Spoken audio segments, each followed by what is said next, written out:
64 tacks begins with a sampling of your 12 attacks, your abecedario, the 144 basic strikes in Pekiti-Tirsia single stick. Your first set of 12 are 1 to the ear, 2 to the ear. You're going to tap in here. Your tapping is a check hand. It's not a grab, it's not a punch yet, it can be later, but it's just a tap. And if it goes out 100 miles an hour, you try to bring it back 200 miles an hour. Even if you're doing the form slow, try to recover the hand back towards you quickly so you get in the habit of pulling the hand back. So again, you had 1 and 2 with the left ear and the right ear. 3 and 4. 3 is the left elbow, 4 is the right elbow.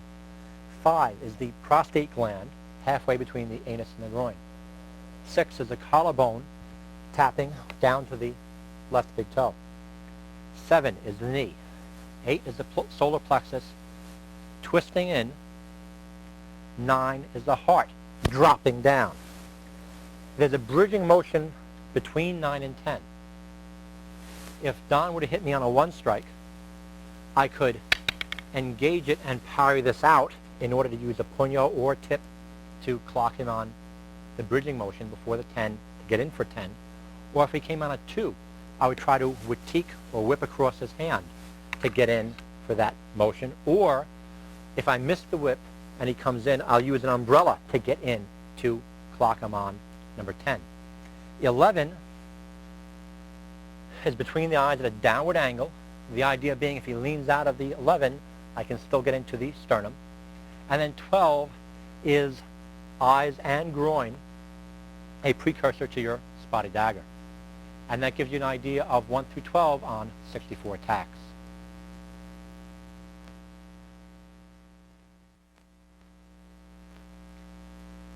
(13 through 22 on 64 tacks are your 4-wall techniques.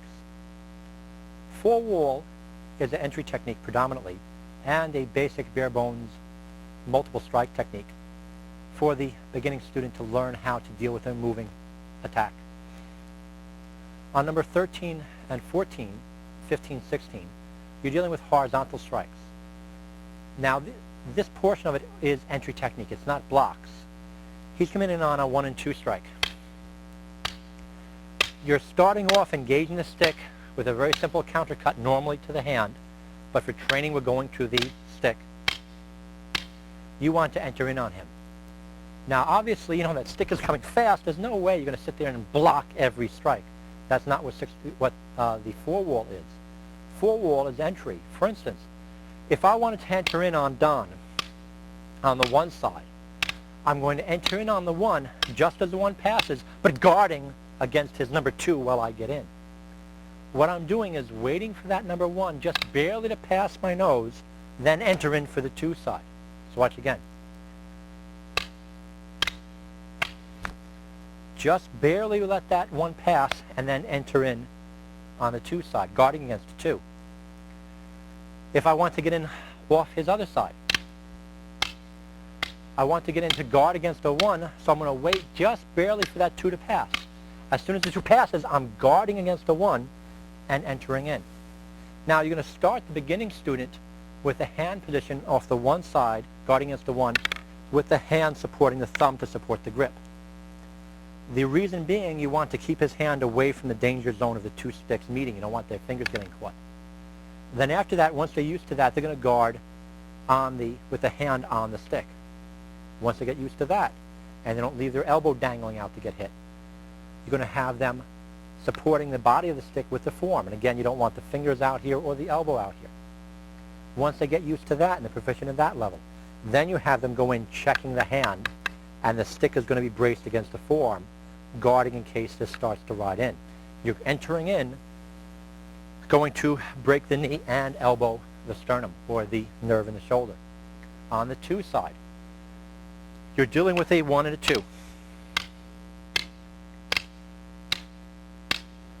Just as the 2 passes, you entered in for your 1. The same idea on your 2 side. You're going in just here to engage his hand. Now you're going to start off supporting the thumb, so when the stick comes in, if it does meet, you have the support here and they're not dangling their fingers out into the danger zone. Then they're going to go to supporting the body of the blade of the baston, then supporting it with their forearm, and then when the timing is better, catching the elbow and striking to their forearm. But again, you wait for that level of control so they're not busting, their training partner's arms up and breaking their arms.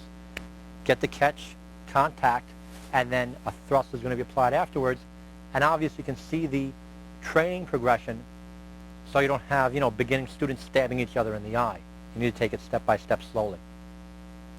13 and 14 are the same techniques except done on a lower level when he's striking at elbow level. So if he came in on a 13, up and back on the other side on 4. So he's coming at me on 3 and 4 now. The same exact idea. You take the beginning student, let him deal with the low strikes. When a 1 passes or a 3 passes, you're going to get in before he gets a 4 in. And this can be up here at this point, which is really up there, but for training purposes, a little safer here. If you're getting in on the 1 side, you wait just for the 2 to pass. You're in low here, going to catch there, and then get in if he hasn't brought his 3 in yet. And again, you can see the training progression.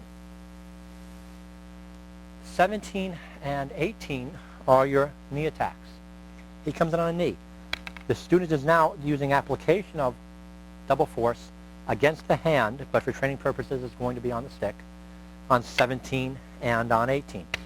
Now you notice I bring the stick back, covering my whole body, and not simply assuming the opponent is going to go after my knees, because you can't make that assumption in a fight. So after he covers one knee, you cover your whole body, defend against the other knee. Defend the knee, defend the knee, defend the knee, defend the knee. And you want to recover that around the body. So I'm guarding the whole body. Anywhere he comes back in, I have a recovery.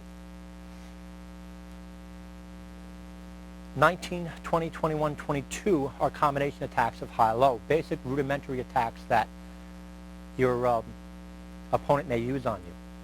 So for instance, if he comes in a high attack and a low backhand, and then a high backhand and a low forehand. So you have a 1 and a reverse 7, a 2 and a 7 would be his attacks, and my counters are with double force. Again to the hand, but for training purposes on the stick.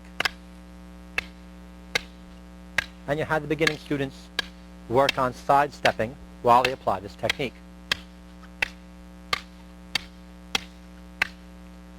And that gives you an idea of the 4-wall technique in 64 attacks.